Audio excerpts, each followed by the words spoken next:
साध संगत आप कुछ समय तो गुरबाणी के कीर्तन का और विचारों का लाभ उठा रहे हो। थोड़ा जिहा समा हो अपने पास बाकी है, उसनों भी सफला करो। हरी जस कीतियां जबान की शुद्धि ते पवित्रता भी है और सफलता भी है। नाम लै तो गोबिंद का सूची भई रसना। परमेश्वर का नाम लैन करके जबान सुची कई पवित्र होंदी है। इस करके सारे ही शब्द विच बोलने की खेचल करा करो। पहले दास बोलिया करेगा, फिर सब भाई, तीसरे पासे सब बीबियां बोलने की खेचल करा करो। बच्चों नूं चुप रखने की खेचल करो। जिन्हां बीबियां पास बच्चे हैं उन्होंने अपने आप ही चाहिए बच्चों नूं बिल्कुल चुप रख के आप भी लाभ उठाओ तो होरना दे रंग विच भी भंग ना पाओ।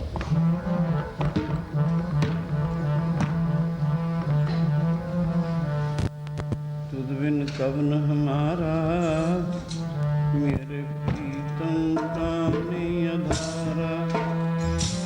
तुद बिन कवन हमारा मेरे प्रीतम प्राणी आधारा।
तुद बिन कवन हमारा,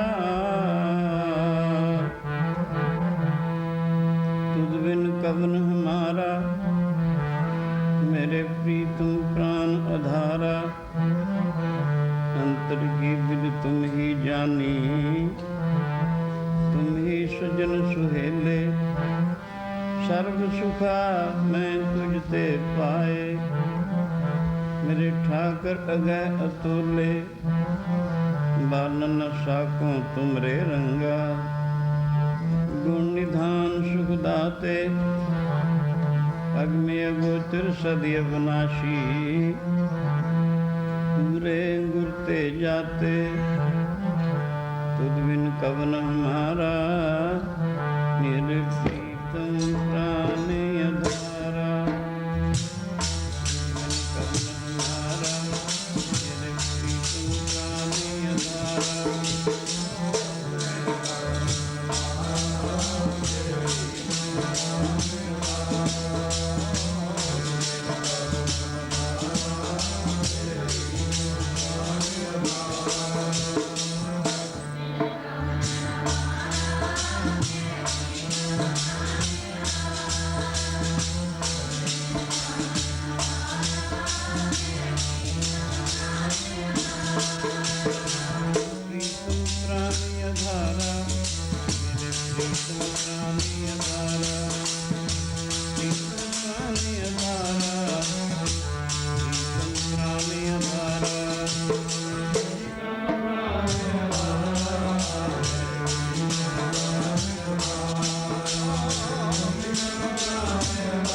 धर्म को काट किए ने केवल जब ते हूँ मैं मारी जन्म मरण को चूको से साध संग दरसारी चरण पखार करूं गुर सेवा वार जाऊं लखवरिया जे प्रसादिए भौजल तरया जन नानक प्रसंग मिरिया तुद बिन कवन हमारा मेरे प्रीतम प्राणी अधारा तुद बिन कवन हमारा मेरे प्रीतम प्राणी अधारा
साध संगत ख्यालों बाहर रोकने की खेचल करो पूरा ध्यान शब्द और विचार विच होवे। गुरु बाबा जी की शिक्षा टीचिंग ऑफ गुरु नानक असमदादी जीवन दे भले वास्ते है। जितने रूहानी राज हैं परमार्थक भेद हैं सारे ही उन्हों की शिक्षा विच आ जाते हैं। इस वास्ते ध्यान दे के जदों असी उन्हों की शिक्षा नूं सुनांगे तद ही अच्छी तरह समझ पवेगी। सो सत्संग द्वारा ही ये गल में असर हुंदी है, वरना मानुख तन तार के इंसान दुनिया ते आउंदा है, 4 दिन कट के तुर जांदा है, उसे 84 दे चक्कर विच जा डिगदा है। जिथों किते निकल के आया सी, वक्त गुजरा मिहर गुजर जाता है, इंसान आता है आके मर जाता है जिंदा जावेदार नेक इंजान जो आन के कुछ काम भी कर जाता है। वो कम की है, वो है वाहिगुरू दा भजन, जिसकी सूझबूझ सत्संग द्वारा गुरु बाबा जी की शिक्षा राही पैनी है। इस करके ही सत्संग की महिमा अकथनी है। साहिब गुरु पंचम पातशाह इसकी महत्ता उपर ऐसा फरमाते हैं,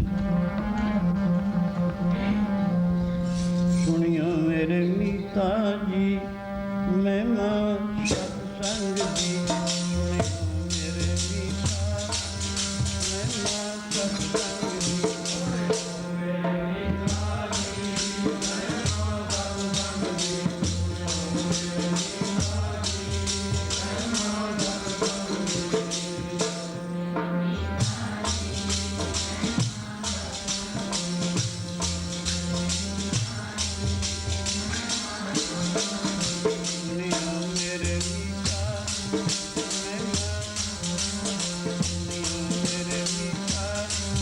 महिमा सत्संग दी।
पिंगल पर्वत पार परे, खल चतुर्भ कीता, अंधले तिर पवन सूझिया, गुरु भेट पुनीता, महिमा साधु संग की सुन हो मेरे मीता।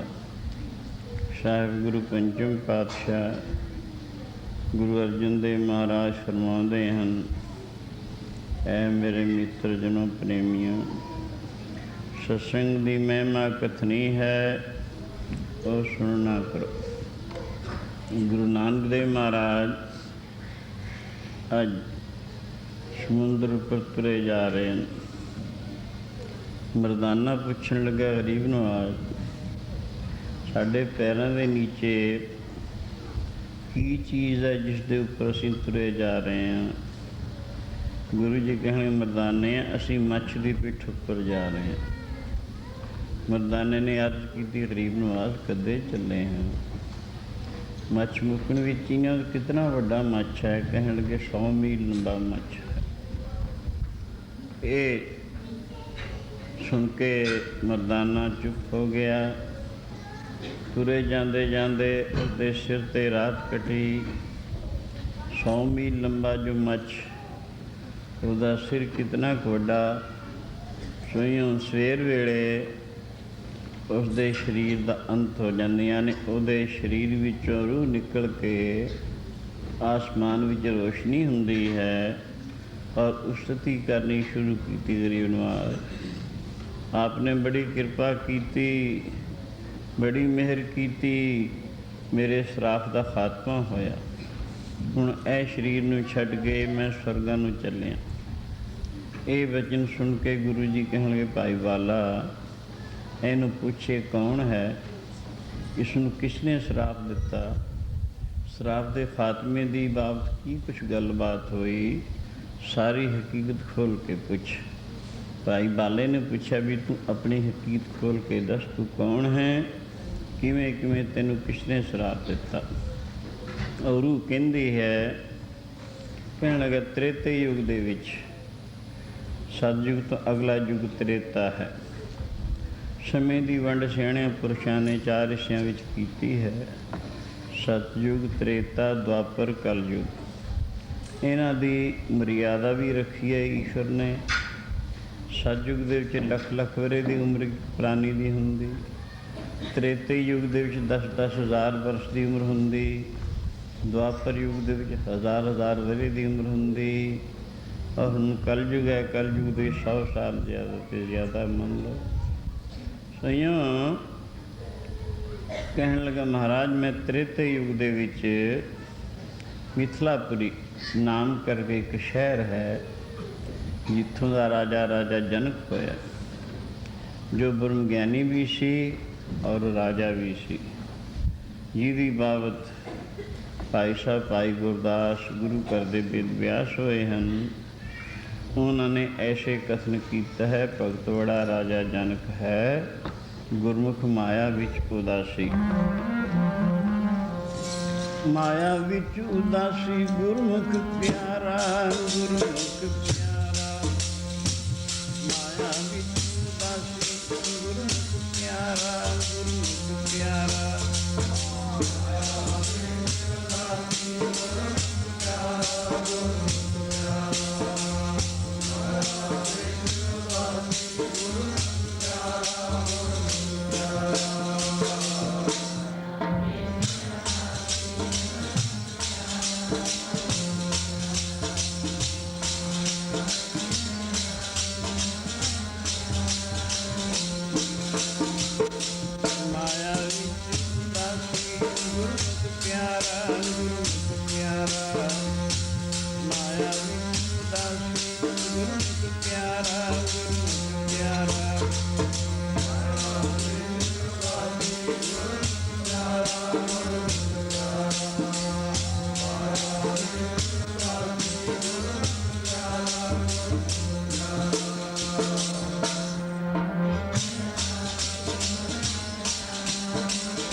भगत बड़ा राजा जनक है, गुरमुख माया विच उदासी। राजा जनक जी राजा होने के बावजूद प्रतीत तां इउं हुंदे सन ਬਈ ਗਲ ਤੱਕ ਮਾਇਆ ਵਿੱਚ ਖਚਿਤ ਹੋਣਾ ਹੈ, ਪਰ ਨਹੀਂ, ਐਸਾ ਨਹੀਂ ਸੀ। ਮਾਇਆ ਵਿੱਚ ਰਹਿੰਦੇ ਹੋਏ ਇਉਂ ਨਿਰਲੇਪ ਸਨ, ਜੈਸੇ ਜਲ ਮੇਂ ਕਮਲ ਆਲਮ ਮਰਗਾਈ ਨੇ ਸਾਣੈ, ਸੁਰਤ ਸ਼ਬਦ ਭਵ ਸਾਗਰ ਤਰੀਐ, ਨਾਨਕ ਨਾਮ ਬਖਾਣੇ। ਇਉਂ ਰਾਜ ਭਾਗ ਵਿੱਚ ਰਹਿੰਦੇ ਹੋਏ ਉਹਨਾਂ ਦੇ ਚਿੱਤ ਵਿੱਚ ਇਸ ਦੀ ਬਾਬਤ ਰੰਚਕ ਮਾਤਰ ਵੀ ਅਟੈਚਮੈਂਟ ਨਹੀਂ ਸੀ, ਪਕੜ ਨਹੀਂ ਸੀ। ਪਕੜ ਹੀ ਦੁੱਖ ਦਾ ਕਾਰਨ ਹੁੰਦੀ ਹੈ। ਇਉਂ ਆਪ ਜੀ ਮਿਥਿਲਾਪੁਰੀ ਦਾ ਰਾਜ ਕਰਦੇ ਸਨ। ਬੜੇ ਬੜੇ ਬੀਤਰਾਗ ਆਪ ਤੋਂ ਸਿੱਖਿਆ ਲੈ ਕੇ ਜਨਮ ਸਫਲਾ ਕਰਨ ਦੀ ਕੋਸ਼ਿਸ਼ ਕਰਦੇ, ਪਰ ਆਪ ਦੀ ਕਸਵੱਟੀ ਅੱਗੇ ਸੁਖਦੇਵ ਜੈਸੇ ਠਹਿਰ ਨਾ ਸਕੇ। ਇਉਂ ਇਸੀ ਤਰ੍ਹਾਂ ਸਮਾਂ ਗੁਜ਼ਰਦਾ ਚਲਾ ਗਿਆ। ਮਾਇਆ ਦੇ ਵਿੱਚ ਸਾਧ ਸੰਗਤ ਪ੍ਰਭੂ ਨੂੰ ਭੁਲਾਉਣ ਦੀ ਬੜੀ ਸ਼ਕਤੀ ਹੈ, ਬੜੀ ਤਾਕਤ ਹੈ। ਇੱਕ ਦਫਾ ਭਗਤ ਕਬੀਰ ਜੀ ਦੇ ਪਾਸ ਕੁਛ ਮਹਾਤਮਾ ਬੈਠੇ ਹਨ। ਭਗਤ ਕਬੀਰ ਜੀ ਦੀ ਬੜੀ ਉੱਚ ਅਵਸਥਾ ਸੀ। ਮਹਾਤਮਾ ਬੈਠੇ ਹਨ। ਇੱਕ ਕੋਈ ਲੜਕੀ ਆਈ, ਉਸਨੇ ਆ ਕੇ ਨਮਸਕਾਰ ਕੀਤੀ। ਭਗਤ ਜੀ ਨੇ ਉਸਨੂੰ ਕੋਈ ਆਓ ਭਗਤ ਨਹੀਂ ਕੀਤੀ ਜਾਂ ਉਸ ਦਾ ਸਤਿਕਾਰ ਨਹੀਂ ਕੀਤਾ। ਨਮਸਕਾਰ ਕਰਕੇ ਚਲੀ ਗਈ। ਮਹਾਤਮਾ ਪੁੱਛਣ ਲੱਗੇ, ਭਗਤ ਜੀ ਕਿਸੇ ਸ਼ਰੀਫ ਘਰਾਣੇ ਦੀ ਲੜਕੀ ਆਈ ਸੀ, ਆਪ ਨੇ ਇਸ ਦਾ ਕੋਈ ਸਤਿਕਾਰ ਜਾਂ ਆਓ ਭਗਤ ਨਹੀਂ ਕੀਤਾ, ਕੀ ਕਾਰਨ? ਭਗਤ ਜੀ ਕਹਿਣ ਲੱਗੇ, ਐ ਮਹਾਤਮਾ ਲੋਗੋ, ਇਸ ਦਾ ਕੀ ਸਤਿਕਾਰ ਕਰੀਏ? ਇਹ ਤਾਂ ਮਾਇਆ ਹੈ, ਈਸ਼ਵਰੀ ਮਾਇਆ ਹੈ। ਇਹਦੇ ਵਿੱਚ ਪ੍ਰਭੂ ਨੂੰ ਭੁਲਾਉਣ ਦੀ ਬੜੀ ਸ਼ਕਤੀ ਹੈ, ਬੜੀ ਤਾਕਤ ਹੈ। ਸਾਰੀ ਦੁਨੀਆ ਦੀ ਮੱਤ ਇਸੇ ਨੇ ਮਾਰੀ ਹੋਈ। ਨਹੀਂ ਤਮਾਮ ਦੁਨੀਆ ਪ੍ਰਭੂ ਦੀ ਭਗਤ ਬਣ ਜਾਵੇ। ਸੰਯੋਗ ਕਰਕੇ ਉਹ ਕਹਿਣ ਲੱਗੇ, ਭਗਤ ਜੀ ਇੱਕ ਗੱਲ ਹੋਰ ਵੀ ਦੇਖੀ। ਕਹਿਣ ਲੱਗੇ, ਕੀ ਗੱਲ ਦੇਖੀ? ਕਹਿਣ ਲੱਗੇ, ਇਸ ਦੇ ਮੱਥੇ ਦੇ ਕੇਸ ਵੀ ਕਸੇ ਹੋਏ, ਗਿੱਚੀ ਦੇ ਕੇਸ ਵੀ ਕਸੇ ਹੋਏ, ਇਹ ਕੀ ਕਾਰਨ? ਭਗਤ ਕਬੀਰ ਜੀ ਕਹਿੰਦੇ, ਆਓ ਜਾਂਦੀ, ਉਸ ਨੂੰ ਬੁਲਾ ਲਓ, ਉਹਦੀ ਜ਼ੁਬਾਨੀ ਪੁੱਛੋ, ਮੈਥੋਂ ਕੀ ਪੁੱਛਣ। ਉਸ ਨੂੰ ਆਵਾਜ਼ ਦਿੱਤੀ ਗਈ, ਉਹ ਆ ਗਈ, ਆ ਕੇ ਨਮਸਕਾਰ ਕਰਕੇ ਬਹਿ ਗਈ। ਭਗਤ ਕਬੀਰ ਜੀ ਕਹਿੰਦੇ, ਲక్ష్ਮੀ, ਇਹ ਸਾਧੂ ਲੋਕ ਕੁਝ ਬਚਨ ਪੁੱਛਣਾ ਚਾਹੁੰਦੇ ਹਨ, ਇਹਨਾਂ ਦੇ ਸਵਾਲਾਂ ਦਾ ਮਾਕੂਲ ਜਵਾਬ ਦੇ। ਉਹ ਕਹਿਣ, ਪੁੱਛੋ। ਮਹਾਤਮਾ ਕਹਿਣ ਲੱਗੇ, ਇਹ ਤੇਰੇ ਮੱਥੇ ਦੇ ਕੇਸ ਵੀ ਕਸੇ ਹੋਏ ਹਨ ਔਰ ਗਿੱਚੀ ਦੇ ਕੇਸ ਵੀ ਕਸੇ ਹੋਏ ਹਨ, ਇਹ ਕੀ ਕਾਰਨ ਹੈ? ਤੇ ਤੂੰ ਕੌਣ ਹੈ? ਅਸਲੀ ਗੱਲ ਖੋਲ੍ਹ ਕੇ ਦੱਸ। ਉਹ ਕਹਿਣ ਲੱਗੀ, ਐ ਸਾਧੂ ਜਨੋ, ਮੈਂ ਈਸ਼ਵਰੀ ਮਾਇਆ ਹਾਂ।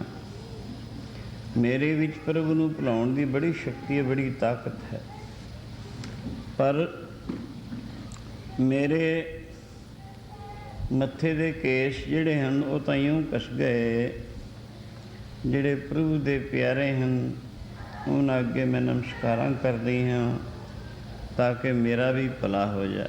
ਸਾਧੂ ਕੇ ਠਾਂਡੀ ਦਰਬਾਰ ਕਰ ਕਿਰਪਾ ਮੋਕੋ ਨਿਸਤਾਰ, ਜੋ ਕਹੇਂ ਸੋ ਕਾਰ ਕਮਾਸੀ, ਭਗਤਾਂ ਕੀ ਕਾਰ ਕਮਾਵੇ। ਇਹ ਉਹਨਾਂ ਨੇ ਕਸਾਏ ਹੋਏ। ਇਹ ਸੁਣ ਕੇ ਮਹਾਤਮਾ ਕਹਿਣ ਲੱਗੇ, ਐ ਲక్ష్ਮੀ, ਆਪਣਾ ਕੋਈ ਕੌਤਕ ਦਿਖਾ। ਕਹਿੰਦੇ, ਮੇਰੇ ਕੌਤਕ ਦੇਖਣੇ, ਸਾਰੀ ਦੁਨੀਆ ਵਿੱਚ ਮੇਰਾ ਹੀ ਕੌਤਕ ਵਰਤ ਰਿਹਾ ਹੈ।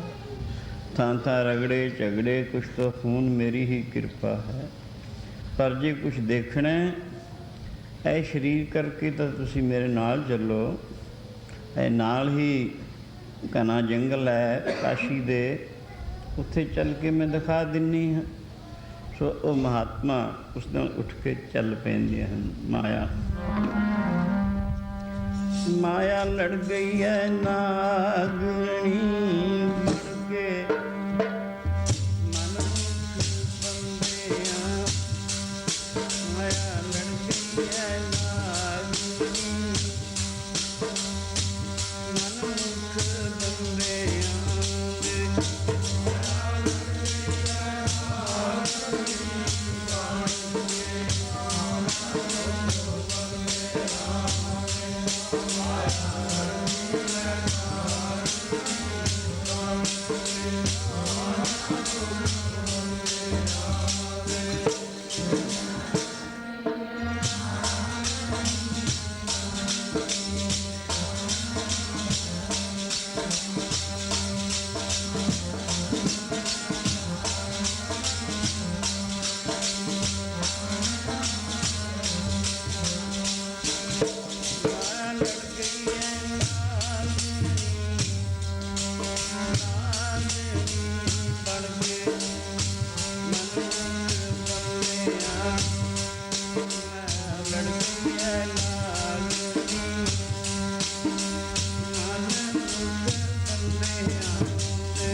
माया होई नागनी जगत रही लपटाए, तिसकी सेवा जो करे तिसी को फिर खाए। कोई गुरमुख विरला गारड़ू जिन मलदल लाई पाए, नानक सही उभरे जो सच रहे लिवलाए। यूँ और लक्ष्मी महात्मा नू लैके काशी के नज़दीक एक जंगल है, उत्थे पहुँच गई। चौरस्ता है, उत्थे खड़ के कहन लगी, देखो तुसी इन्हां झाड़ियों विच लुक के बैठ जाओ।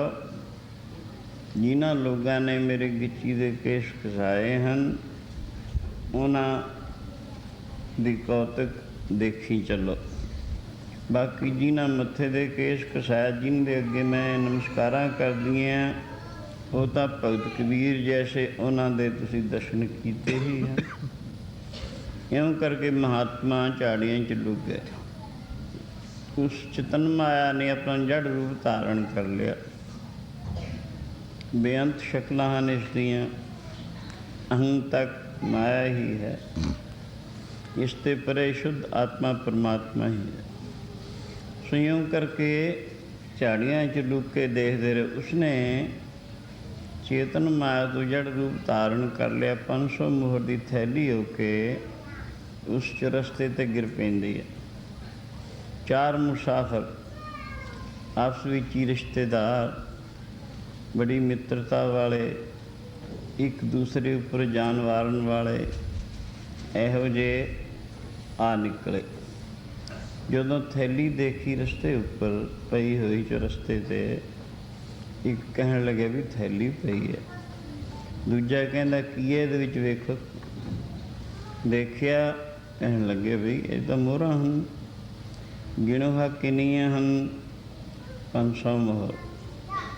कहन लगे ये तो गफ्फा आपां नूं एवं मिल गया बिना किसी यतन तो ही, बड़ी चंगी गल है। आपां 4 हाँ, अगर 4 हिस्से किए जान 100 आवेगी। 500 मोहर आपां नूं इस शक्ल विच मिल गई। पर गल इन्नी है, हुण दोपहर का वक्त होया, काशी नज़दीक है, 2 जाओ उत्थे जाके अपनी रोटी खाया, 2 दी इत्थे लाया, इत्थे बैठे हाँ, फिर आपां मंडियां पा लवांगे। 2 तो उत्थे बैठे रहे उसदे राखी, 2 चले गए शहर नूं। जिहड़े शहर नूं गए उन्हां दे चित्त विच माया ने की प्रेरणा कीती बई 500 है, जेकर 4 वंडण तो 1.25 डबल गफ्फा मिल जाएगा। ये प्रेरणा की। जिहड़े पिछे बैठे सन उन्हां दे चित्त विच माया ने प्रेरणा की, जेकर 4 नूं आई तो 1.25, जेकर 2 नूं आवे तो 250। जदों वो आउणगे इत्थे रोटी रखण लगणगे, आपां उन्हां दीआं पुरपड़ियां 'च 2-2 लाठियां रखदे हां, वो खत्म हो जाणगे, आपां 4 दी बजाय 2 हिस्से कर लवांगे। 2 तरफा ही प्रेरणा कर दित्ती। हाँ जी, उन्होंने अपनी रोटी खा ली, उन्होंने खाने विच व्योह पा ली। वो पिछे सोची वगदे भी जदों आउणगे, आउण सारी 2-2 लाठियां पुरपड़ी 'च रख लेणियां। पुरपड़ी विच लाठी लगी काहनूं वजदा आदमी। स्वयं आके जो और रखन लगे रोटी, इन्हां 2-2 रख दित्तियां दोनों। उसी वक्त चित्त हो गया होता, कहण लगे हुण आपां रोटी खा लीए, पिछों वंडांगे। वो खाने विच व्योह सी, जहर सी। जदों खाना खाधा व्योह खा के मर गए। चारे उत्थे चित्त होए पए। उस जड़ माया ने फिर अपना चेतन रूप धारण कर लिया। महात्मा नूं आवाज़ दित्ती, महात्मा जी आओ देखो, मेरे नाल जिहड़े बेकायदा रखण वाले उनकी की हालत हुई है, जिन्हां ने मेरे गिची दे केस घसाए हैं, ये ऐ हैं, इन्हां दी हालत है। सो तां ते माया जेकर इसनूं चंगे पासे खर्च किया जाए, चंगे तरीके सिर घुमाया जाए, फिर तां ये बैकुंठ रूप बन जाती है। परमात्मा भी मिला दिंदी है। निष्काम दान किया गया मन की शुद्धि का कारण हो के प्रभु के नेड़े लै जाती। और जेकर इसनूं बुरे पासे खर्च कर दिता जाए बुराइयां विच, इसने इसनूं नरकां नूं दोज़खां नूं लै जाना है। इस करके दो तरफा ही काम करती है। तां दे जिहड़े मनमुख हैं इसनूं गलत रस्ते ते खर्चते हैं, जिहड़े गुरमुख हैं उसनूं ठीक रस्ते ते खर्च के ये तो सेवा लेंदे हैं। तदे ही माया कहती साधु के ठांडी दरबार, कर कृपा मोह को निस्तार, जो कहें सो कार कमावा, जन नानक गुरमुख नेड़ न आवा। हाँ, सेवा करके माया सफली हुंदी है। गलत रस्ते ते लाया यही माया दोज़ख नूं लै जाती है।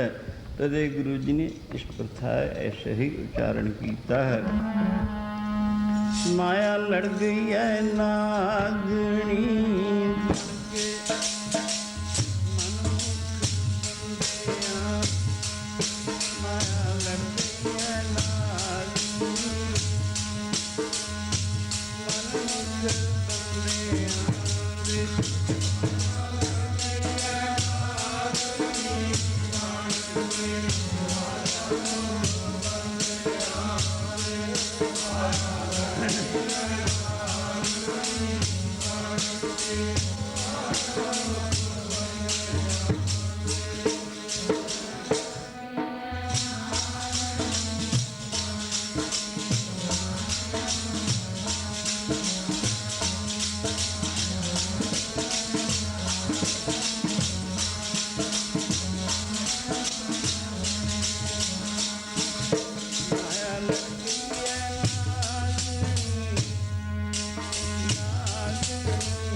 ਮਾਇਆ ਲੜਦੀ ਹੈ ਨਾਲ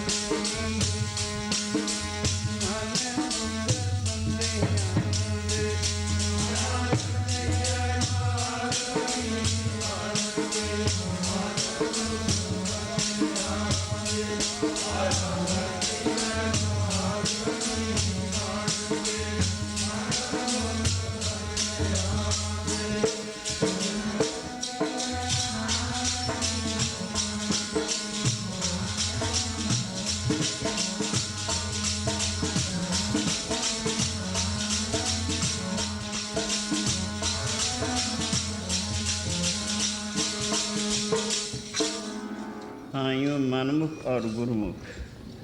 गुरमुख वो हुंदा है जिन्हें अपना तन मन धन गुरु की भेंट चाढ़िया हो, उसके कहे अनुसार अपने जीवन नूं बतीत करता होवे। पर मनमुख वो हुंदा है जिहड़ा मन दे कहे अनुसार चलण वाला है। दोनों दे विच जमीन आसमान का फर्क है। सोइयों एक कोई राजा जो पहले भी सत्संगी ते भजन करने वाला सी, उसनों राज भाग बड़ा दुख रूप प्रतीत हुंदा सी। वो चाहुंदा सी मैं एकांत बैठ के परमेश्वर दे भजन का आनंद लवां।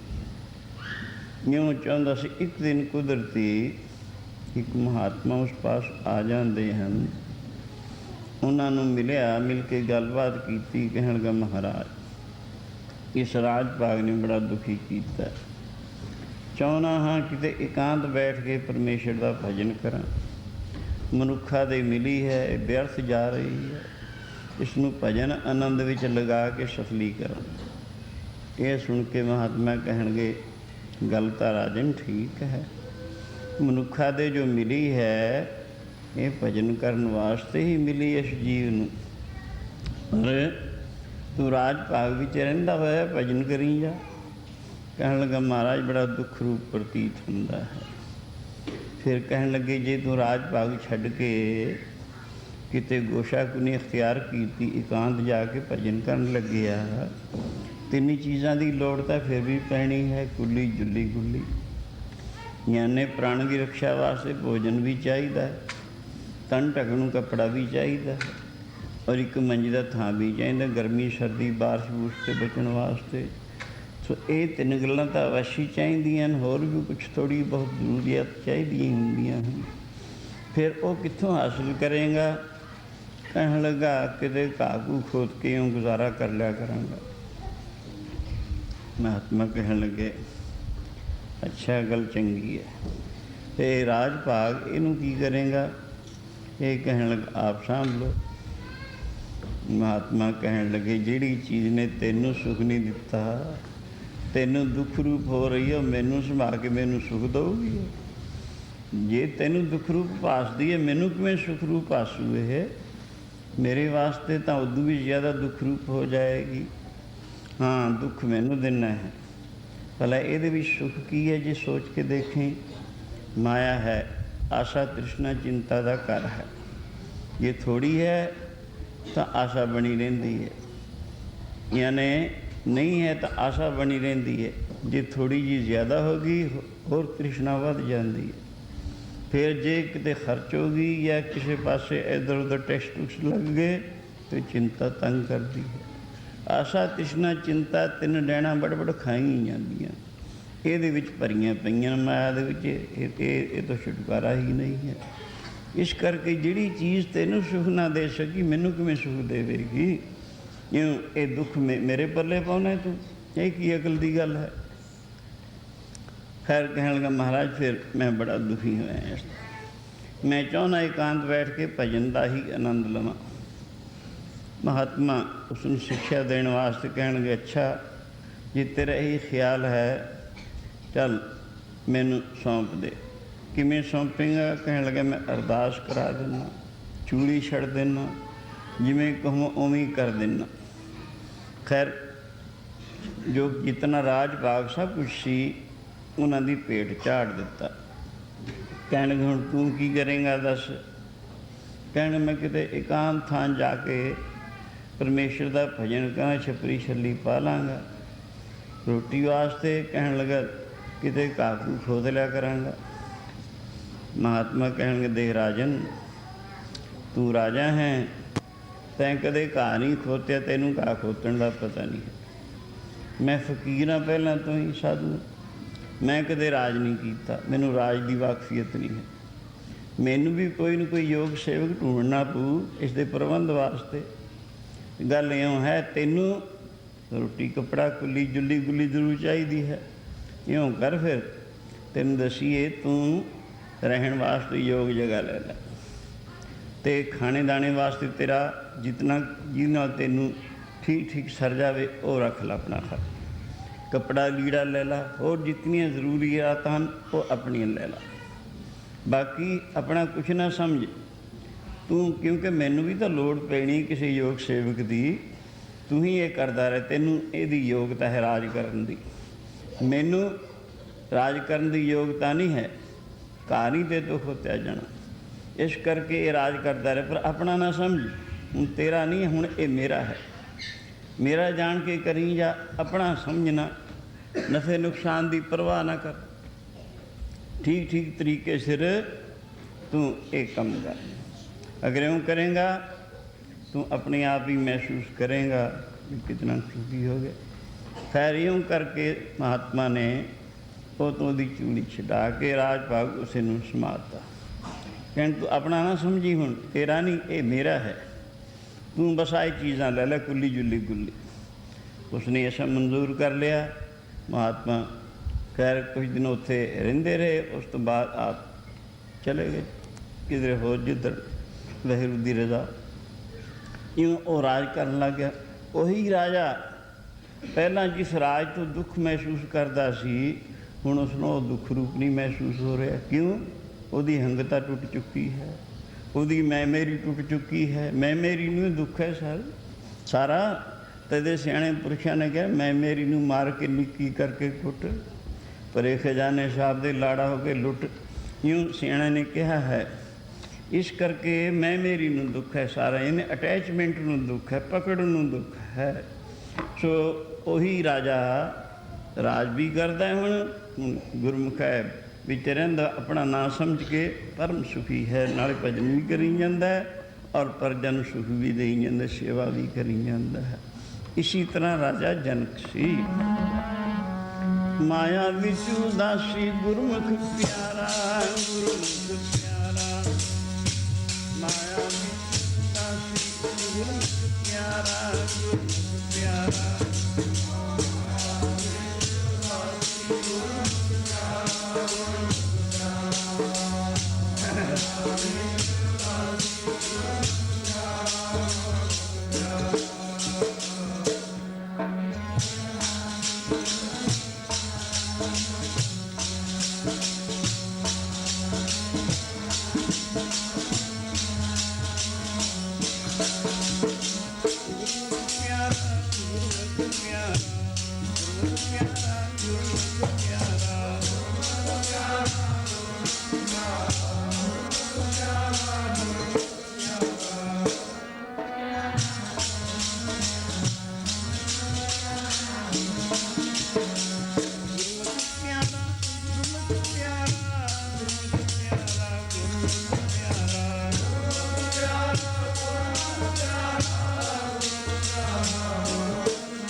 भगत बड़ा राजा जनक है।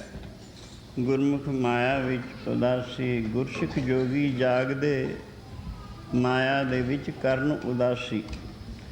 तो आओ राजा जनक ਮਿਥਿਲਾਪੁਰੀ ਦਾ ਰਾਜਾ ਰਾਜ ਭਾਗ ਕਰਦਾ ਹੋਇਆ ਨਿਰਲੇਪ ਹੈ, ਬਿਲਕੁਲ ਅਟੈਚਮੈਂਟ 'ਤੇ ਬਰੀ ਹੈ। ਬੜੇ ਬੜੇ ਬੀਤਰਾਗ ਆਪ ਤੋਂ ਸਿੱਖਿਆ ਲੈ ਕੇ ਜਨਮ ਸਫਲਾ ਕਰਦੇ ਹਨ। ਇੱਕ ਦਫਾ ਦਾ ਜ਼ਿਕਰ, ਗੰਧਰਵ ਲੋਕ ਵਿੱਚ ਗੰਧਰਵਾਂ ਨੇ ਇੱਕ ਸਭਾ ਰੱਖੀ। ਉਹਦੇ ਵਿੱਚ ਉਹਨਾਂ ਰਾਜੇ ਜਨਕ ਦੀ ਸ਼ਮੂਲੀਅਤ ਵੀ ਜ਼ਰੂਰੀ ਸਮਝੀ। ਪ੍ਰਾਰਥਨਾ ਕੀਤੀ ਵੀ ਆਪ ਜ਼ਰੂਰ ਫਲਾਂ ਤਾਰੀਖ 'ਤੇ ਉਸ ਸਭਾ ਦੇ ਵਿੱਚ ਦਰਸ਼ਨ ਦੇਣਾ। ਇਹਨਾਂ ਨੇ ਮੰਨ ਲਿਆ। ਵਕਤ ਆ ਗਿਆ, ਉਸ ਦਿਨ ਉਹ ਆਪਣਾ ਬਵਾਨ ਲੈ ਕੇ ਆ ਜਾਂਦੇ ਹਨ।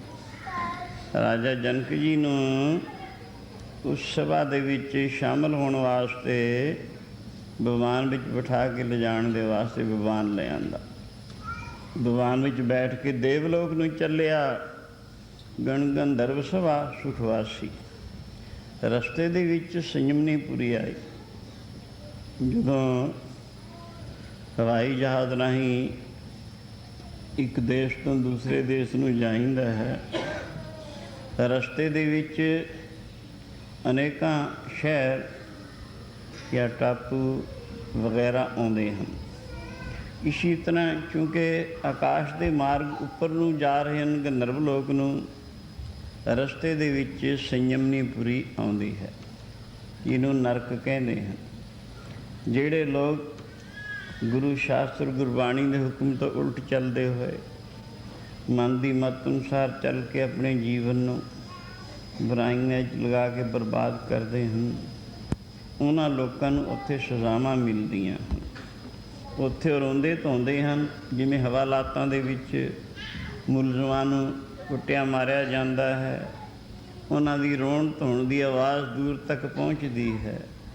ਇਸੀ ਤਰ੍ਹਾਂ ਜਿਹੜੇ ਨਾਰਕੀ ਜੀਵ ਸਨ, ਉਹਨਾਂ ਦੇ ਰੋਣ ਧੋਣ ਦੀ ਆਵਾਜ਼ ਵੀ ਬੜੀ ਦੂਰ ਤੱਕ ਪਹੁੰਚਦੀ ਹੈ। ਧਰਮ ਰਾਜਾ ਆਪਣੇ ਸ਼ਿਸ਼ ਨਚਕੇਤਾ ਨੂੰ ਕਹਿੰਦਾ, ਐ ਨਚਕੇਤਾ, ਜਿਹੜੇ ਰੱਬ ਨੂੰ ਨਹੀਂ ਮੰਨਦੇ, ਬਾਣੀ ਨੂੰ ਨਹੀਂ ਮੰਨਦੇ, ਸਤ ਸ਼ਾਸਤਰ ਗ੍ਰੰਥਾਂ ਨੂੰ ਨਹੀਂ ਮੰਨਦੇ, ਉਹਨਾਂ ਦਾ ਮੈਨੂੰ ਵਾਰ-ਵਾਰ ਗਲ ਘੋਟਣਾ ਪੈਂਦਾ, ਵਾਰ-ਵਾਰ ਨਰਕਾਂ ਵਿੱਚ ਸਿੱਟਣਾ ਪੈਂਦਾ ਹੈ।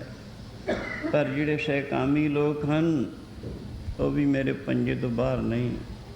ਪਰ ਪ੍ਰਭੂ ਦੇ ਪਿਆਰੇ, ਮੈਂ ਉਹਨਾਂ ਦਾ ਸੇਵਾਦਾਰ ਹਾਂ, ਉਹਨਾਂ ਦਾ ਦਾਸ ਹਾਂ, ਉਹਨਾਂ ਦੀ ਸੇਵਾ ਕਰਕੇ ਆਪਣੇ ਆਪ ਨੂੰ ਕਿਰਤਾਰਥ ਮੰਨਦਾ ਹਾਂ।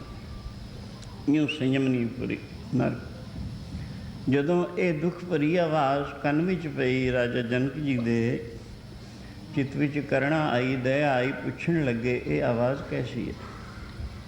ਇਹ ਦੁੱਖ ਤਕਲੀਫਾਂ ਕਿਸ ਨੂੰ ਹੋ ਰਹੀਆਂ ਹਨ? ਸੋ ਉਹ ਭਗਵਾਨਾਂ ਵਾਲੇ ਦੇਵਤਿਆਂ ਨੇ ਕਹਿਣ ਲੱਗੇ, ਮਹਾਰਾਜ, ਇਹ ਸੰਯਮਨੀਪੁਰੀ ਹੈ, ਨਰਕ ਹੈ।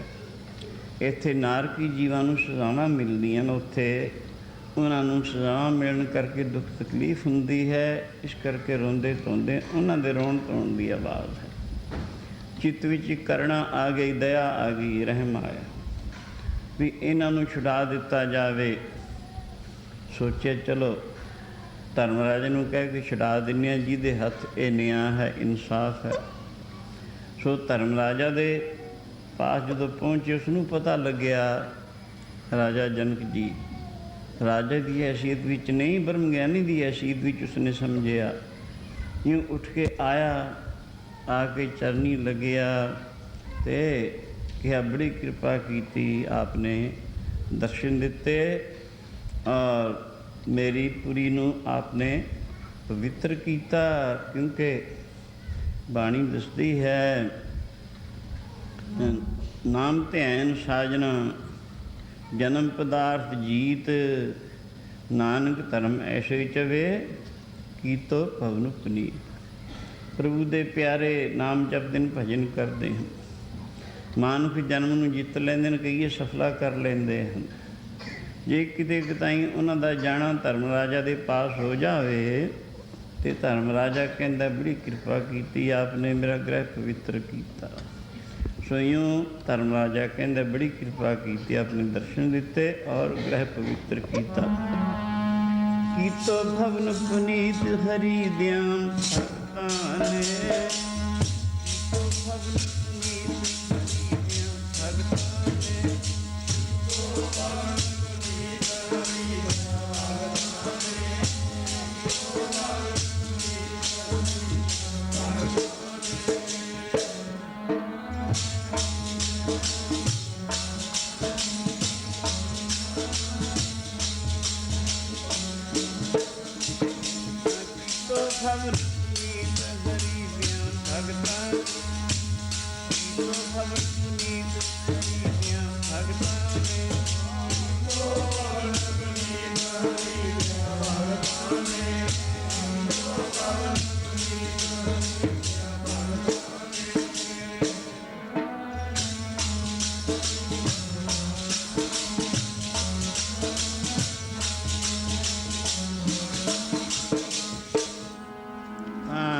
राजा कहता है आपने मेरा गृह पवित्र किया। क्यों? पवित्र वस्तु परमेश्वर है, उसका नाम है। उसका भजन कीतियाँ, जिस थां उसका भजन होवे वो थां भी पवित्र मनिया। ਜ਼ਬਾਨ ਨਾਲ ਉਸਦਾ ਭਜਨ ਹੋਵੇ, ਜ਼ਬਾਨ ਵੀ ਪਵਿੱਤਰ ਹੈ। ਬਲਕਿ ਇੱਥੇ ਤੱਕ ਦੱਸਿਆ ਜਿਹੜੇ ਵਾਹਿਗੁਰੂ ਦਾ ਭਜਨ ਕਰਦੇ ਨੇ, ਭਜਨ ਕਰਦੇ ਕਰਦੇ ਕਰਦੇ ਉਹਨਾਂ ਦੇ ਰੋਮ ਰੋਮ ਵਿੱਚੋਂ ਪਰਮੇਸ਼ਰ ਦੇ ਨਾਮ ਦੀ ਧੁਨੀ ਹੋਣ ਲੱਗ ਪੈਂਦੀ ਹੈ। ਸਾਰਾ ਸਰੀਰ ਹੀ ਉਹਨਾਂ ਦਾ ਭਜਨ ਰੂਪ ਬਣ ਜਾਂਦਾ ਹੈ। ਹੋਰ ਕੀ ਕਹਿਣਾ ਹੈ। ਇਸ ਕਰਕੇ ਕਿਉਂ ਕਹਿੰਦੇ ਨੇ ਇਹੋ ਜਿਹੇ ਪੁਰਸ਼ ਜੇ ਕਿਸੇ ਥਾਂ ਇੱਕ ਪੈਰ ਰੱਖ ਦੇਣ ਦੱਸਦੇ ਹਨ, ਉਹ ਥਾਂ ਨੂੰ ਇੰਨੀ ਸ਼ੁੱਧੀ ਅਤੇ ਪਵਿੱਤਰਤਾ ਹਾਸਲ ਹੁੰਦੀ ਹੈ ਜਿੰਨੀ 68 ਤੀਰਥ ਕੀਤਿਆਂ ਪਵਿੱਤਰਤਾ ਅਤੇ ਸ਼ੁੱਧੀ ਮਿਲੇ। ਜੈ 68 ਤੀਰਥ ਜੈ ਸਾਧ ਭਗਤ ਰੇ ਤੈਂ ਬੈਕੁੰਠ ਜੈ ਨਾਮ ਉਚਲ। 68 ਤੀਰਥ ਉਸ ਥਾਂ 'ਤੇ ਨਿਵਾਸ ਕਰ ਦਿੰਦੀਆਂ ਨੇ, ਉਹ ਥਾਂ ਨੂੰ ਇੰਨੀ ਸ਼ੁੱਧੀ ਮਿਲ ਜਾਂਦੀ ਹੈ ਜਿੰਨੀ 68 ਤੀਰਥ ਕੀਤਿਆਂ ਮਿਲਦੀ ਹੁੰਦੀ ਹੈ। ਜਿੱਥੇ ਨਾਮ ਦਾ ਉਚਾਰਨ ਕੀਤਾ ਜਾਵੇ ਉਹ ਥਾਂ ਤਾਂ ਬੈਕੁੰਠ ਬਣ ਜਾਇਆ ਕਰਦਾ ਹੈ। ਇਉਂ ਬਾਣੀ ਦੱਸ ਰਹੀ ਹੈ। 68 ਤੀਰਥ ਨਿਵਾਸ ਉੱਥੇ ਕਰਦੇ ਨੇ, ਜਿੱਥੇ ਸਾਧੂ ਪੈਰ ਧਰੇ। 68 ਤੀਰਥ ਨਿਵਾਸ ਉੱਥੇ, ਜਿੱਥੇ ਸਾਧੂ ਪੈਰ ਧਰੇ।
ਜੇਕਰ 2 ਪਾਠ ਰੋਜ਼ ਕਰ ਲਏ ਜਾਇਆ ਕਰਨ ਤਾਂ ਮਹੀਨੇ ਵਿੱਚ ਗੁਰੂ ਗ੍ਰੰਥ ਸਾਹਿਬ ਦੇ ਪਾਠ ਦਾ ਫਲ ਹੋ ਜਾਂਦਾ ਹੈ। ਇਸ ਦੇ ਅਨੁਸਾਰ ਚੱਲਿਆਂ ਜੀਵਨ ਮੁਕਤ ਵਧੇ ਮੁਕਤ ਮਿਲਦੀ ਹੈ। ਇਹਦੇ ਵਿੱਚ 4 ਵੇਦ, 6 ਸ਼ਾਸਤਰ, 18 ਪੁਰਾਣ, 27 ਸਿਮਰਤੀਆਂ, ਤੌਰੇਤ, ਇੰਜੀਲ, ਪੁਰਾਣ, ਬਾਈਬਲ ਆਦਿ ਸਭ ਦਾ ਹੀ ਸਿਧਾਂਤ ਆ ਜਾਂਦਾ ਹੈ। ਸਭ ਦਾ ਸਿਧਾਂਤ ਕੀ ਹੈ? 4 ਗੱਲਾਂ, ਕਰਮ, ਉਪਾਸਨਾ, ਗਿਆਨ, ਵਿਗਿਆਨ, ਕਰੋੜਾਂ ਗ੍ਰੰਥਾਂ ਦਾ ਸਾਰ ਹੈ। ਆਪ ਜੀ ਇੱਕ ਅਸ਼ਟਪਦੀ ਵਿੱਚੋਂ ਲਿਖਦੇ ਨੇ, ਪਹਿਲੇ ਸ਼ਲੋਕ ਦੱਸਦੇ ਹਨ, ਅਗਮਗਾਤ ਪਾਪਮ ਸੋਏ, ਜੋ ਜੋ ਕਹੇ ਸੋ ਮੁਕਤਾ ਹੋਏ, ਸੁਣ ਮੀਤਾ ਨਾਨਕ ਬਿਨਵੰਤਾ, ਸਾਧ ਜਨਾ ਕੀ ਅਚਰਜ ਕਥਾ। ਵਾਹਿਗੁਰੂ ਅੰਤਰਜਾਮੀ ਮਨ ਬਾਣੀ ਦੇ ਵਿਸ਼ੇ ਆਵਾਜ਼ 'ਤੇ ਫਰੋਸਤਾ। ਜੋ ਉਸ ਦਾ ਭਜਨ ਕਰਦਾ ਹੈ, ਭਜਨ ਕਰਦਾ ਕਰਦਾ ਉਸ ਵਿੱਚ ਲੀਨਤਾ ਹਾਸਲ ਕਰਦਾ ਹੈ, उसनूं साधु आदि नामां करके पुकारिया जाता है।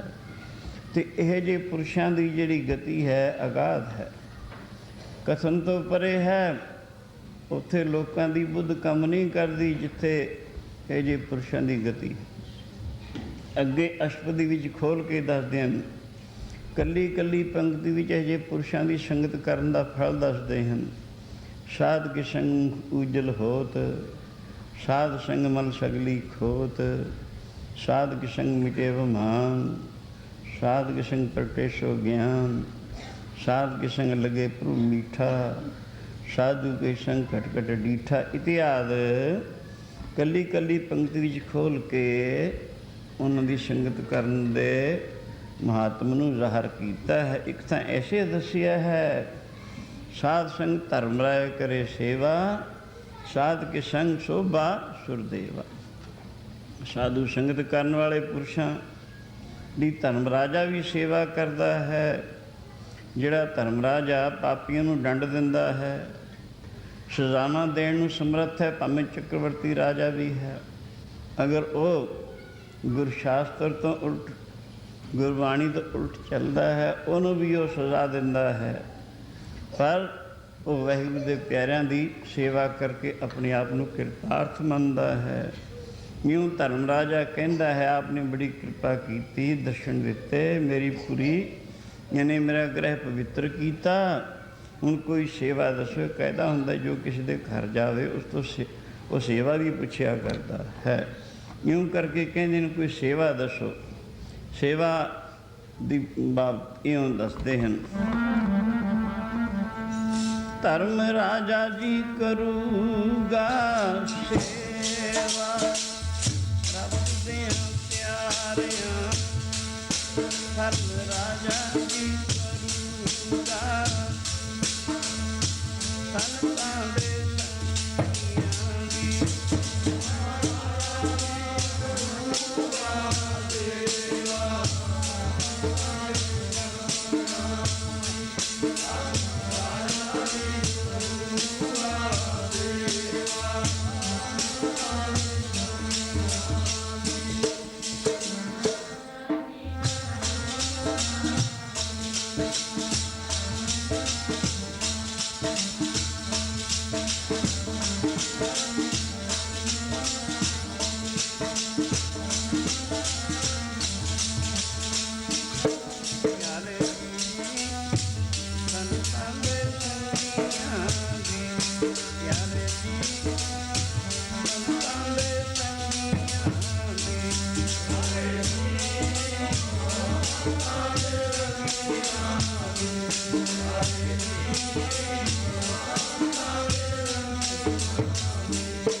साध संग धर्म राय करे सेवा, साध के संग शोभा सुरदेवा। धर्म राजा भी उन्होंने सेवा करता है। सेवा करके अपने आप को धनता योग मनता है तो कृतार्थ मनता है। हुण कहता है राजा जनक जी नूं, राजा की शक्ल च नहीं ब्रह्म ज्ञानी की शक्ल विच कह रहा है। कहने लगा महाराज कोई सेवा दसो। ग्रह तो पवित्र हो ही गए आपदे चरण पैण करके, सेवा दसो ताकि मैं कृतार्थ होवां। ये सुन के भगत बड़ा राजा जनक है, ਗੁਰਮੁਖ ਮਾਇਆ ਵਿੱਚ ਉਦਾਸੀ, ਦੇਵਲੋਕ ਨੂੰ ਚੱਲਿਆ ਕਣ ਗੰਧਰਵ ਸਭਾ ਸੁਖਵਾਸੀ। ਜੰਮਪੁਰ ਗਿਆ ਪੁਕਾਰ ਸੁਣ, ਬਿਲ ਲਾਵਨ ਜੀ ਨਰਕ ਨਿਵਾਸੀ।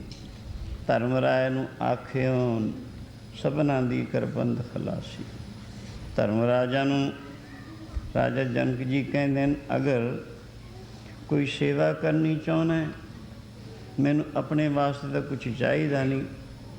ਸਾਸੂ ਉਸ ਅਵਸਥਾ ਵਿੱਚ ਜਾ ਕੇ ਤਮਾਮ ਇੱਛਾ ਸ਼ਾਂਤ ਹੁੰਦੀਆਂ ਹਨ। ਤਤ ਗਿਆਨ ਵਾਸ਼ਨਾ ਖੈ ਮਨੋਨਾਸ਼।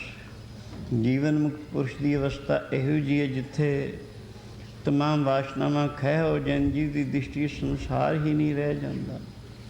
ਸੰਸਾਰ ਅਗਿਆਨ ਰਚਤ ਹੈ, ਉਹਨਾਂ ਦਾ ਅਗਿਆਨ ਨਸ਼ਟ ਹੋਣ ਕਰਕੇ ਸੰਸਾਰ ਬਾਚਾਰੰਭਣ ਮਾਤਰ ਹੀ ਰਹਿ ਜਾਂਦਾ ਹੈ। ਇਸ ਕਰਕੇ ਵਾਸ਼ਨਾ ਕਿੱਥੇ ਰਹੇ ਫਿਰ? ਵਾਸ਼ਨਾ ਹਮੇਸ਼ਾ ਸਤ ਵਸਤੂ ਦੀ ਹੁੰਦੀ ਹੈ। ਮਿੱਥਿਆ ਵਸਤੂ ਅਤੇ ਦੁੱਖ ਰੂਪ ਵਸਤੂ ਦੀ ਵਾਸ਼ਨਾ ਨਹੀਂ ਹੋਇਆ ਕਰਦੀ। ਸੋ ਇਉਂ ਕਰਕੇ ਉਹਨਾਂ ਦੀ ਤਤ ਗਿਆਨ ਦੇ ਬਲ ਕਰਕੇ ਵਾਸ਼ਨਾਵਾਂ ਖਹਿ ਹੋਈਆਂ ਹੁੰਦੀਆਂ। ਮਨ ਦਾ ਮਨਤ ਭਾਵ ਵੀ ਉੱਥੇ ਨਸ਼ਟ ਹੋਇਆ ਹੁੰਦਾ ਹੈ। ਸੁਤੇ ਸਹਿਜ ਸਮਾਧ ਉਹਨਾਂ ਦੀ ਹਰ ਵਕਤ ਬਣੀ ਰਹਿੰਦੀ ਹੈ। ਇਹ ਅਵਸਥਾ ਉਹਨਾਂ ਨੂੰ ਪ੍ਰਾਪਤ ਹੁੰਦੀ ਹੈ।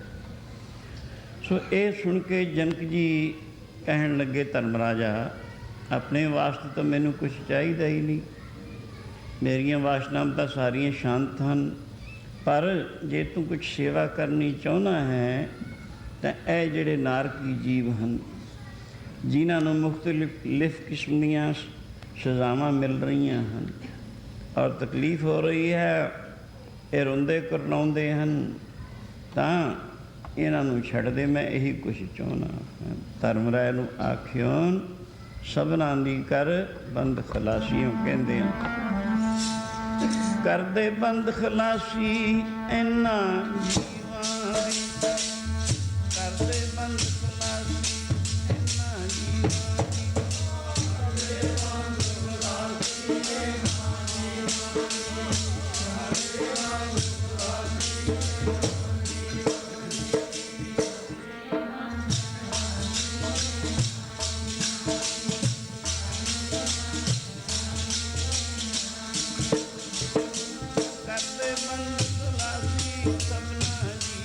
ਦੀ, ਕਰਦੇ ਬੰਦ ਖਲਾਸੀ।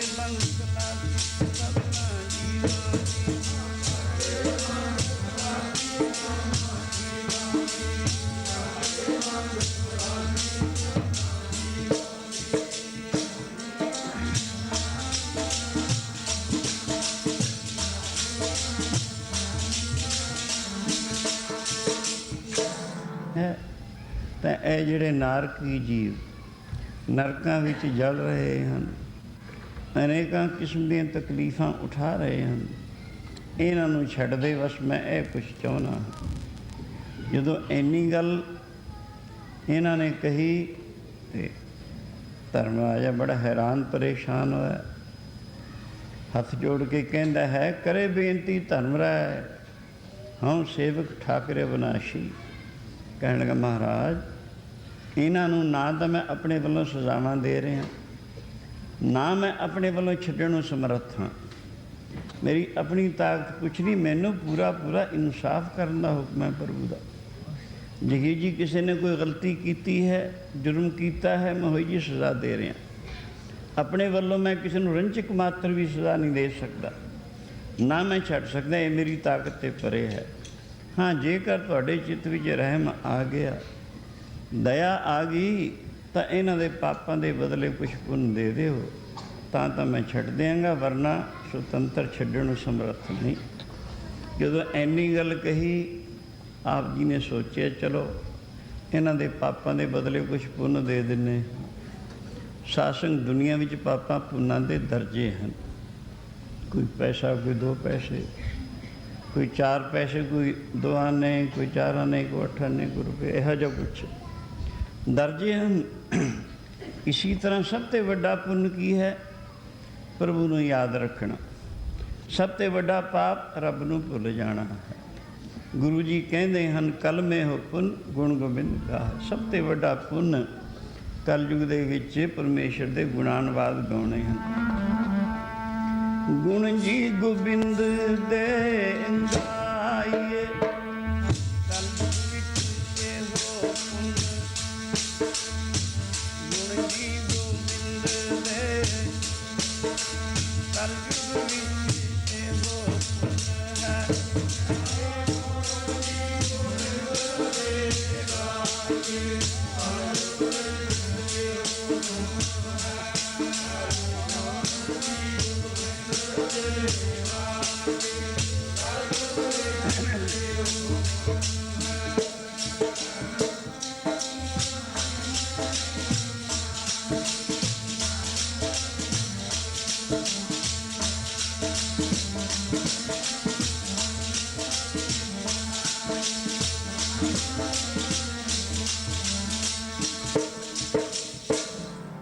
ਔੜੀ ਤਿੱਥੇ ਤੂੰ ਸਮਰੱਥ ਜਿੱਥੇ ਕੋਈ ਨਾ ਹੈ ਉੱਥੇ ਤੇਰੀ ਰੱਖ ਅਗਨੀ ਉਦਰ ਮਾਹ। ਸੁਣ ਕੇ ਜਮ ਕੇ ਦੂਤ ਨਾਏ ਤੇਰੇ ਛੱਡ ਜਾਹੇ। ਜਿਨ ਕੋ ਲੱਗੀ ਪਿਆਸ ਅੰਮ੍ਰਿਤ ਸਹੀ ਖਾਏ। ਕਲ ਮੈਂ ਇਹੋ ਪੁੰਨ ਗੁਣ ਗੋਬਿੰਦ ਗਾਏ। ਸਭ ਤੋਂ ਵੱਡਾ ਪੁੰਨ ਪ੍ਰਭੂ ਨੂੰ ਯਾਦ ਰੱਖਣਾ। ਸੋਚਿਆ ਵੀ ਇਹਨਾਂ ਦੇ ਪਾਪਾਂ ਦੇ ਬਦਲੇ ਕੋਈ ਪੁੰਨ ਦੇ ਦਿੰਦੇ ਹਾਂ। ਪੁੰਨ ਸਭ ਤੋਂ ਵੱਡਾ ਪ੍ਰਭੂ ਨਾਮ ਦਾ ਸਿਮਰਨ। ਥੋੜ੍ਹਾ ਬਹੁਤ ਕਰ ਦਿੰਦੇ ਹਾਂ ਸਾਧ ਸੰਗਤ। ਭਜਨ ਕਰਨ ਵਿੱਚ ਭੇਦ ਹੈ। 4 ਕਿਸਮ ਦੇ ਭਜਨੀਕ ਹਨ, ਕਨਿਸ਼ਟ, ਮੱਧਮ, ਉੱਤਮ ਔਰ ਸ੍ਰੇਸ਼ਟ। ਪਹਿਲੇ ਭਜਨੀਕ ਤਾਂ ਉਹ ਹਨ ਜਿਹੜੇ ਭਜਨ ਕਰਦੇ ਹਨ, ਨਿਤਨੇਮ ਕਰਦੇ ਹਨ, ਪਰ ਮਨ ਨਹੀਂ ਟਿਕਦਾ। ਨਾ ਕਰਨ ਵਾਲਿਆਂ ਨਾਲੋਂ ਉਹ ਲੱਖਾਂ ਗੁਣਾ ਚੰਗੇ ਹਨ। ਕਿਉਂ? ਹੌਲੀ ਹੌਲੀ ਉਹਨਾਂ ਦਾ ਮਨ ਸ਼ੁੱਧ ਹੋ ਕੇ ਟਿਕਣ ਦੇ ਨੇੜੇ ਪਹੁੰਚਦਾ। ਨਾ ਕਰਨ ਵਾਲਿਆਂ ਨਾਲ ਬਹੁਤੇ ਚੰਗੇ ਹਨ। ਦੂਸਰੇ ਦਰਜੇ ਦੇ ਉਹ ਹਨ ਮੱਧਮ, ਜਿਹੜੇ ਮਨ ਨੂੰ ਰੋਕਣ ਦੀ ਕੋਸ਼ਿਸ਼ ਕਰਦੇ ਹਨ, ਉਹ ਪਹਿਲਿਆਂ ਨਾਲੋਂ ਚੰਗੇ ਹਨ। ਤੀਜੇ ਦਰਜੇ ਦੇ ਉਹ ਹਨ ਜਿਨ੍ਹਾਂ ਦਾ ਮਨ ਭਜਨ ਵਿੱਚ ਸੋਹਣਾ ਲੱਗਦਾ ਹੈ, ਭਜਨ ਆਨੰਦ ਪ੍ਰਾਪਤ ਹੁੰਦਾ, ਉਹ ਦੂਸਰੇ ਦਰਜੇ ਵਾਲਿਆਂ ਨਾਲੋਂ ਬਹੁਤੇ ਚੰਗੇ ਹਨ। ਚੌਥੇ ਦਰਜੇ ਦੇ ਸ੍ਰੇਸ਼ਟ ਹਨ ਜਿਹੜੇ ਪ੍ਰਭੂ ਦੇ ਵਿੱਚ ਹੀ ਅਭੇਦ ਹੋ ਗਏ ਹਨ, ਤੂੰ ਕਰਤੇ ਤੂੰ ਹੋ ਗਏ ਹਨ। ਉਹ ਚੌਥੇ ਦਰਜੇ ਦੇ ਹਨ। ਇਸ ਕਰਕੇ ਹੀ ਕਿਹਾ ਹੈ ਪਰਮੇਸ਼ਰ ਦੇ ਭਜਨ ਦੀ ਬਾਬਤ, ਉਹ ਵਿਰਲੇ ਹਨ ਜਿਹੜੇ ਇੱਕ ਮਨ ਹੋ ਕੇ, ਇੱਕ ਚਿੱਤ ਹੋ ਕੇ ਪ੍ਰਭੂ ਨੂੰ ਆਰਾਧਦੇ ਹਨ। ਜੋ ਇੱਕ ਮਨ ਇੱਕ ਚਿੱਤ ਆਰਾਧਦੇ ਤਿਨ ਕੀ ਬਰਕਤ ਖਾਹੇ ਅਸੰਖ ਲਾਖ ਕਰੋੜੇ। ਜੋ ਹਰ ਨਾਮ ਧਿਆਉਂਦੇ ਸੇ ਵਿਰਲੇ ਥੋੜੇ। ਇੱਕ ਮਨ ਇੱਕ ਚਿੱਤ ਜੋ ਧਿਆਉਣ ਵਾਲੇ ਹਨ ਇਹ ਬਹੁਤ ਥੋੜੇ ਹਨ। ਸੇ ਵਿਰਲੇ ਥੋੜੇ ਜੀ, ਸੇ ਵਿਰਲੇ ਥੋੜੇ ਜੀ।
ਇੱਕ ਮਨ ਇੱਕ ਚਿੱਤ ਵਿੱਚ ਬੜੀ ਤਾਕਤ ਹੈ।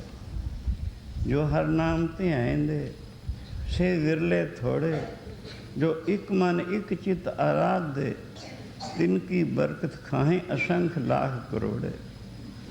ਇੱਕ ਮਨ ਇੱਕ ਚਿੱਤ ਆਰਾਧਨ ਦੀ ਤਾਕਤ, ਇੱਕ ਚਿੱਤ ਜੇ ਇੱਕ ਛਿਨ ਧਿਆਇਓ ਕਾਲ ਫਾਸ ਕੇ बीच न आए। ਇੱਕ ਮਨ ਇੱਕ ਚਿੱਤ ਆਰਾਧਨਾ। ਸੋ ਹੌਲੀ ਹੌਲੀ ਆਖਰੀ ਸਟੇਜ ਭਜਨ ਦੀ ਇਹ ਹੈ। ਇਹਦੇ ਵਿੱਚ ਬੜੀ ਬਰਕਤ ਹੈ। ਰਾਜਾ ਜਨਕ ਜੀ ਨੇ ਚੌਂਕੜਾ ਮਾਰ ਕੇ ਉੱਥੇ ਇੱਕ ਘੜੀ ਇੱਕ ਮਨ ਇੱਕ ਚਿੱਤ ਹੋ ਕੇ ਪ੍ਰਭੂ ਦੇ ਨਾਮ ਦਾ ਸਿਮਰਨ ਕੀਤਾ। ਉਸ ਥਾਂ 'ਤੇ ਪਾਪ ਦੇ ਪੁੰਨ ਤੋਲੇ ਜਾਂਦੇ ਹਨ। ਕਹਿਣ ਲੱਗੇ ਧਰਮ ਰਾਜਾ ਆਪਣੀ ਤਕੜੀ ਤਿਆਰ ਕਰ ਲਾ। ਇੱਕ ਪਲੜੇ ਵਿੱਚ ਇਹਨਾਂ ਨਾਰਕੀ ਜੀਵਾਂ ਦੇ ਪਾਪਾਂ ਦੇ ਮਹਾਤਮ ਨੂੰ ਪਾ ਲਾ।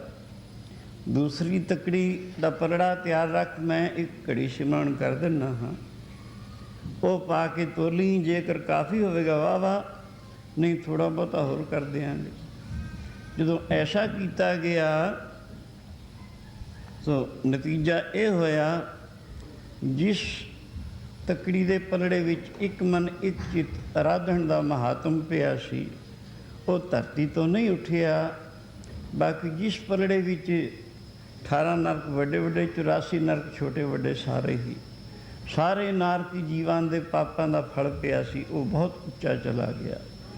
ਯਾਨੀ ਇਹ ਜ਼ਾਹਰ ਕੀਤਾ ਬਈ ਇੱਕ ਘੜੀ ਦੇ ਮਹਾਤਮ ਦਾ ਫਲ ਉਹਨਾਂ ਸਾਰੇ ਪਾਪਾਂ ਨੂੰ ਬਹੁਤ ਵਿਸ਼ੇਸ਼ ਵੱਧ ਗਿਆ ਹੈ।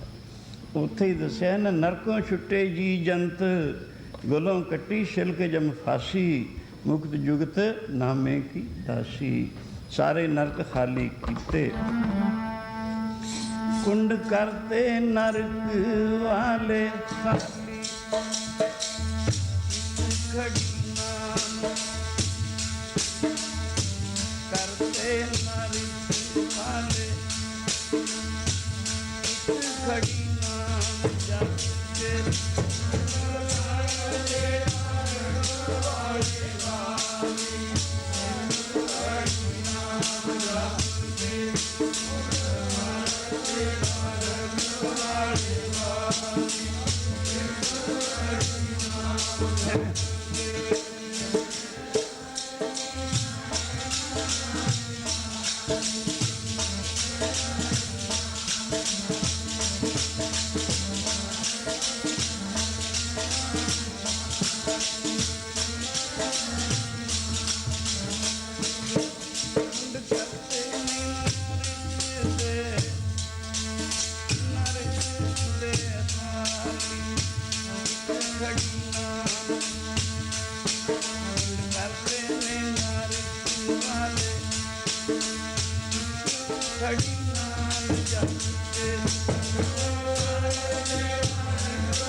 ਖੜੀ ਪਰਮੇਸ਼ਰ ਦੇ ਨਾਮ ਦਾ ਸਿਮਰਨ ਇੱਕ ਮਨ ਹੋ ਕੇ ਕੀਤਾ, ਉਹਦੇ ਬਦਲੇ ਸਾਰੇ ਨਰਕ ਖਾਲੀ ਕੀਤੇ।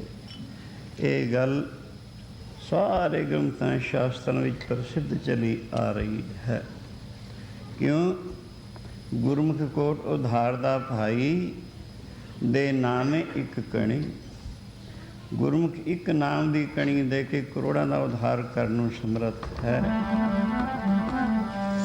ਦੇ ਨਾਮੇ ਇੱਕ ਕਣੀ, ਦੇ ਨਾਮੇ ਇੱਕ ਕਣੀ,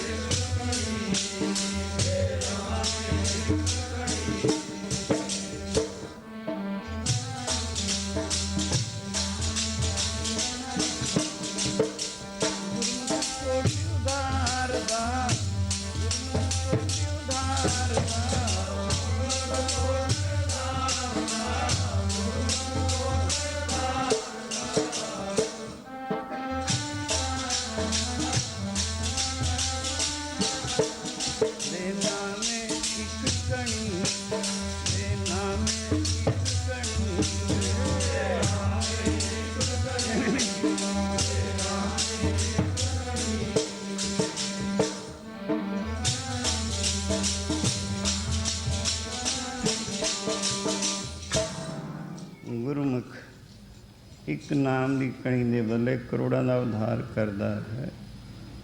ਇੱਕ ਥਾਂ ਰਾਤ ਦੇ ਵਕਤ ਕੋਈ ਰਾਜਾ ਵੀਰ ਯਾਤਰਾ ਕਰਦਾ ਫਿਰਦਾ। ਵੀਰ ਯਾਤਰਾ ਪਹਿਲੇ ਸਮੇਂ ਦੇ ਵਿੱਚ ਗਰੀਬਾਨਾ ਲਿਬਾਸ ਪਹਿਨ ਕੇ ਰਾਜਾ ਲੋਕ ਵੀਰ ਯਾਤਰਾ ਕਰਦੇ ਹੁੰਦੇ, ਆਪਣੀ ਪ੍ਰਜਾ ਵਿੱਚ ਦੇਖਦੇ ਹੁੰਦੇ, ਕੋਈ ਸੁਖੀ ਦੁਖੀ ਹਰ ਕਿਸਮ ਦਾ ਖਿਆਲ ਰੱਖਦੇ ਸਨ। ਇੱਕ ਥਾਂ ਕੁਛ ਚੋਰ ਬੈਠੇ ਹਨ, ਰਾਜਾ ਵੀ ਗਰੀਬਾਨਾ ਲਿਬਾਸ ਵਿੱਚ ਉਹਨਾਂ ਵਿੱਚ ਜਾ ਬੈਠਾ।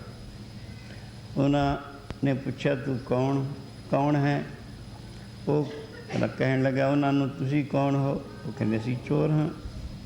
ਰਾਜਾ ਵੀ ਕਹਿੰਦਾ, ਮੈਂ ਵੀ ਚੋਰ ਹਾਂ। ਫਿਰ ਕਹਿਣ ਲੱਗੇ, ਜੇ ਤੂੰ ਚੋਰ ਹੈ ਤੇਰੇ ਵਿੱਚ ਕੀ ਗੁਣ ਹੈ? ਕਹਿਣ ਲੱਗੇ, ਪਹਿਲੇ ਤੁਸੀਂ ਆਪਣਾ ਗੁਣ ਦੱਸੋ, ਫਿਰ ਮੈਂ ਆਪਣਾ ਵੀ ਦੱਸ ਦਿਆਂਗਾ।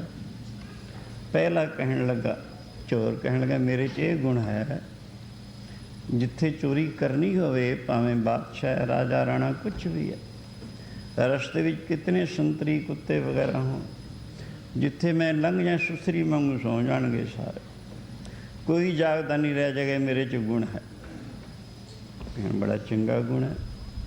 ਦੂਜਾ ਕਹਿਣ ਲੱਗਾ, ਮੇਰੇ 'ਚ ਇਹ ਗੁਣ ਹੈ, ਕਿਤਨਾ ਵੱਡਾ ਮਜ਼ਬੂਤ ਜਿੰਦਰਾ ਲੱਗਿਆ ਹੋਵੇ, ਹੱਥ ਲਾਉਣ ਦੀ ਦੇਰ ਹੈ, ਧੜਕ ਦੇ ਕੇ ਖੁੱਲ੍ਹ ਜਾਂਦਾ, ਇਹ ਵੀ ਬਹੁਤ ਵੱਡਾ ਗੁਣ ਹੈ।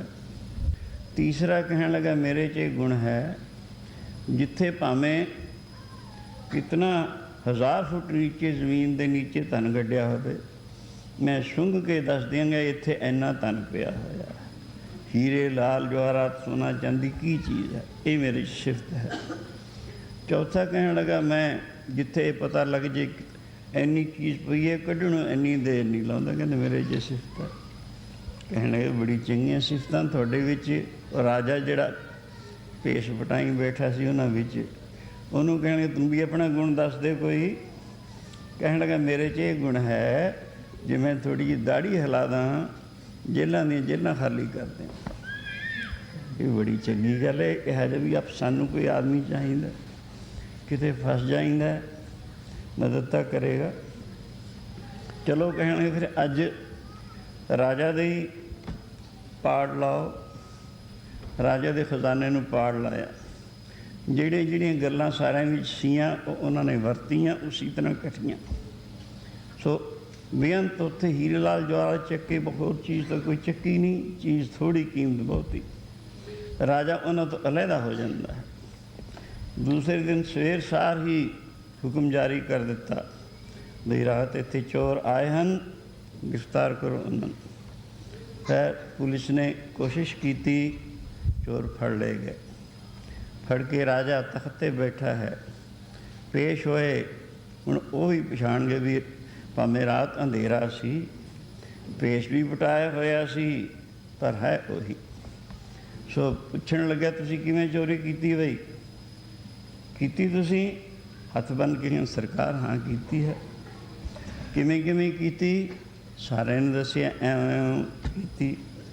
ਕਹਿਣ ਲੱਗੇ, ਫਿਰ ਹੋਰ ਵੀ ਕੋਈ ਤੁਹਾਡੇ ਨਾਲ ਸੀ? ਕਹਿੰਦੇ, ਇੱਕ ਹੋਰ ਸੀ, ਉਹ ਪਤਾ ਨਹੀਂ ਕਿੱਧਰ ਚਲਿਆ ਗਿਆ, ਅਸੀਂ 5 ਥੇ। ਫਿਰ ਕਹਿਣ ਲੱਗੇ, ਫਿਰ ਤੁਹਾਨੂੰ ਕੀ ਸਜ਼ਾ ਹੋਣੀ ਚਾਹੀਦੀ ਹੈ? ਕਹਿਣ ਲੱਗੇ, ਦੇਖੋ ਸਰਕਾਰ, ਅਸੀਂ ਤਾਂ ਆਪਣਾ ਗੁਣ ਜ਼ਾਹਰ ਕਰਤਾ ਨਾ, ਹੁਣ ਤੁਸੀਂ ਵੀ ਦਾੜ੍ਹੀ ਹਿਲਾ ਦਿਓ। ਹਾਂ, ਤੁਸੀਂ ਬਸ ਇੰਨਾ ਹੀ ਕਰਨੇ ਤੁਸੀਂ ਤਾਂ। ਉਹਨੇ ਸਮਝ ਲਿਆ ਵੀ ਪਛਾਣ ਗਏ। ਝਾਟੀ ਮਨ ਇਸ਼ਾਰਾ ਕਿਤੇ ਵੀ ਛੱਡ ਦਿਓ ਇਹਨਾਂ ਨੂੰ, ਕਹਿਣਾ ਅੱਗੇ ਵਾਸਤੇ ਮਤ ਚੋਰੀ ਕਰੋ। ਅੱਛੀਆਂ ਪੋਸਟਾਂ ਦੇਤੀਆਂ, ਚੰਗੇ ਤਨਖਾਹਾਂ ਹੋ ਗਈਆਂ, ਹੁਣ ਕਾਹਨੂੰ ਚੋਰੀ ਕਰਨੀ? ਇਉਂ ਕਰਕੇ ਸ਼ਾਸਨ ਜਿਵੇਂ ਚੋਰਾਂ ਵਿੱਚ ਰਹਿ ਕੇ ਉਸ ਰਾਜਾ ਨੇ ਉਹਦੇ ਵਿੱਚ ਬੇਅੰਤ ਜੇਲ੍ਹਾਂ ਖਾਲੀ ਕਰਨ ਦੀ ਤਾਕਤ ਸੀ, ਇਸੀ ਤਰ੍ਹਾਂ ਦੁਨੀਆ ਵਿੱਚ ਰਹਿ ਕੇ ਹੀ ਸਤਿਪੁਰਸ਼ ਕਰੋੜਾਂ ਦਾ ਉਧਾਰ ਕਰਦੇ ਹੈ। ਇਉਂ ਗੁਰਬਾਣੀ ਦੱਸਦੀ ਹੈ, ਗੁਰਮੁਖ ਕੋਟ ਉਧਾਰ ਦਾ ਭਾਈ ਦੇ ਨਾਮੇ ਇੱਕ ਕਣੀ। ਇਉਂ ਰਾਜੇ ਜਨਕ ਦਾ ਜ਼ਿਕਰ ਚੱਲ ਰਿਹਾ ਹੈ। ਹੁਣ ਜ਼ਰਾ ਆਪਾਂ ਸਮੇਂ ਵੱਲ ਵੀ ਦੇਖੀਏ, ਕਿਉਂ ਸਮੇਂ 'ਤੇ ਬਾਹਰ ਨਹੀਂ ਜਾਣਾ ਚਾਹੀਦਾ। ਇਹ ਪ੍ਰਸੰਗ ਕੱਲ੍ਹ ਫਿਰ ਸ਼ੁਰੂ ਕਰ ਲਾਂਗੇ ਇੱਥੋਂ। ਹੁਣ ਪਹਿਲੇ ਆਨੰਦ ਸਾਹਿਬ ਵਿੱਚ ਬੋਲੋ, ਫਿਰ ਗੁਰੂ ਸਤੋਤਰ ਵਿੱਚ ਬੋਲਿਓ, ਫਿਰ ਅਰਦਾਸ ਹੋਵੇਗੀ, ਇੱਕ ਮਨ ਹੋ ਕੇ ਅਰਦਾਸ ਵਿੱਚ ਜੁੜੋ, ਬਾਅਦ ਹੁਕਮਨਾਮਾ ਸੁਣੋ, ਉਸ ਤੋਂ ਬਾਅਦ ਕੜਾ ਪ੍ਰਸ਼ਾਦ ਲੈ ਕੇ ਔਰ ਕੱਲ੍ਹ ਦਾ ਪ੍ਰੋਗਰਾਮ ਸੁਣ ਕੇ ਫਿਰ ਚੱਲ ਪਾਓ। ਰਾਮਕਲੀ ਮਹਲਾ ਤੀਜਾ ਨੰਦੇ ਓਂਕਾਰ ਸਤਿਗੁਰ ਪ੍ਰਸਾਦ ਆਨੰਦ ਪਿਆ ਸੁਣ ਮੇਰੀ ਮਾਏ ਸਤਿਗੁਰੂ ਮੈਂ ਪਾਇਆ।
ਧਨ ਹੈ ਧਨ ਹੈ ਧਨ ਹੈ ਗੁਰੂ ਨਾਨਕ ਸਾਹਿਬ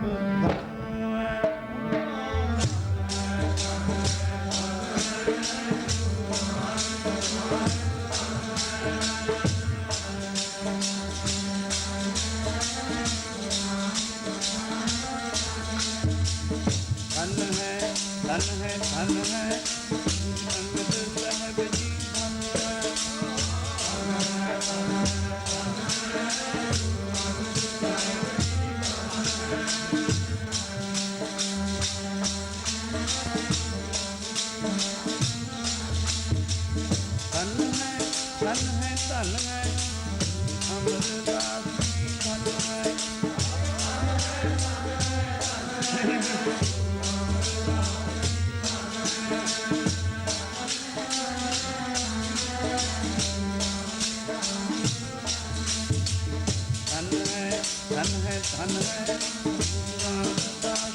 धन है